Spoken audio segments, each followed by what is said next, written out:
The Israel and Palestine conflict takes us back several decades. In the early 19th century, the Jewish people were sent or kicked out of Europe by the idea of Zionism.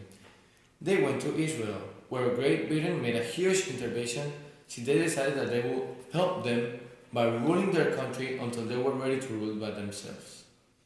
The Britain rule might be considered as a cause, since they separate the citizens as the following races: Christians, Jews, and Muslims. Then World War II broke. The World War II caused Great Britain to decide that Israel was just not worth it. The United Nations decided to participate by separating Israel into two areas, the Jewish and the Palestinian. This was called the partition plan. This plan did not work and the two sides started fighting. Israel was winning and got most of the land on the Palestinians. The United Nations then tried Resolution 242, which was close to a peaceful end, yet some conflict still remained. The United States decided to get involved and President Bill Clinton came closer to peace than ever. As mentioned before, American President Bill Clinton was closer to peace than any other act or plan has been. He even got Ehud Barak to settle for less land in order to have peace. By analyzing this situation, we can see that it is logic for America to continue attempting that peace that we all want, since we are the best suited to do so.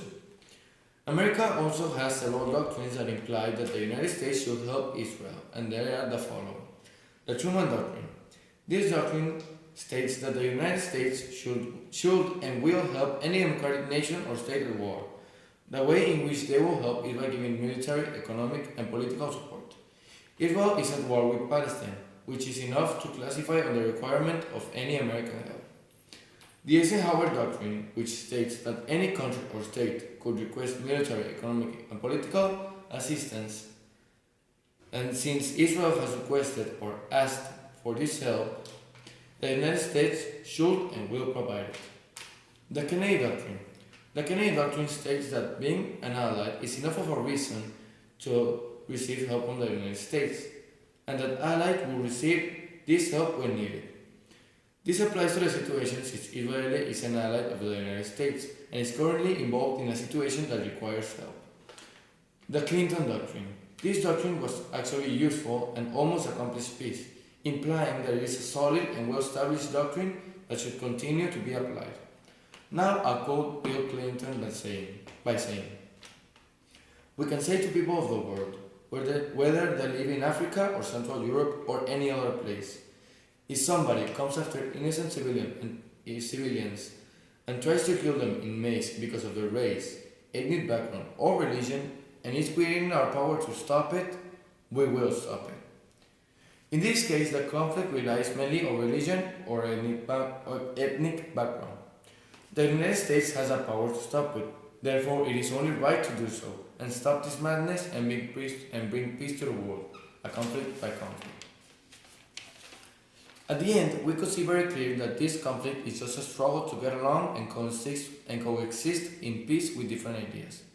We can also see that Great Britain tried to separate them by looking for peace, yet only bringing hate and tension between them. The separation led to the partition plan many years later, and the plan only made the fight territorial and provided the countries with more excuses or reasons to start the conflict. Others have tried separation, and it has made the situation only worse. What needs to be done is to join them and teach them to understand and respect each other's rights and differences, and stop this conflict. This idea seems logical since separation failed monumentally.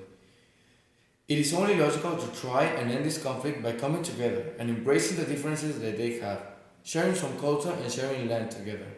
By joining them, the struggle for land will be over, since they will be living together and be beneficiated with more resources and more land. Now, I know what you're thinking. The joining of two countries for a single land is ridiculous and will not work. But people believe that if an association got power of the entire world, they will invade it. Then came the United Nations. So you might say that it's ridiculous and it will never work. But I say it has to.